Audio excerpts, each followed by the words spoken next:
CCTV America is asking the question, is the idea of the American dream still alive? We started our quest at the homes of immigrants in New York City. South Asians are among the fastest growing communities there. Since the early 90s, that population has grown by more than 150%. CCTV's Karina Huber reports how one man is improving the life for his family, one slice at a time.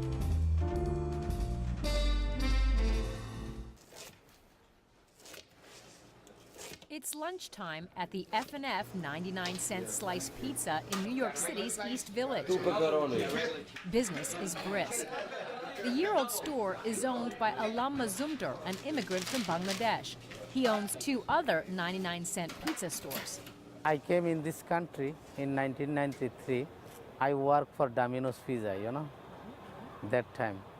So I have encouragement about pizza when I came in this country, Mazumdar says he came to the United States in search of a better life. For 17 years, he drove a taxi, and then 3 years ago opened his first pizza store. He now employs 13 people. His margins are low, but he does well because of volume. Mazumdar, who has 2 children and another one on the way, says he's achieved the American dream. For my next generation, this is a better place, not Bangladesh.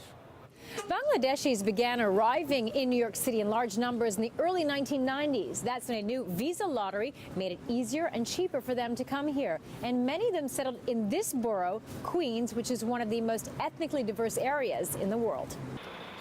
A 2010 survey shows, unlike Mazumdar, many South Asians in New York live under the poverty line.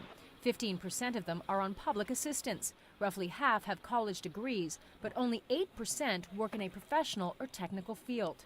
Imtiaz Hossain, who works with the South Asian community in Queens, says the main barriers to economic mobility are centered on language. To meet that gap, I think there needs to be a lot more focus on delivering those services, social services, health services, or economic services that are language appropriate.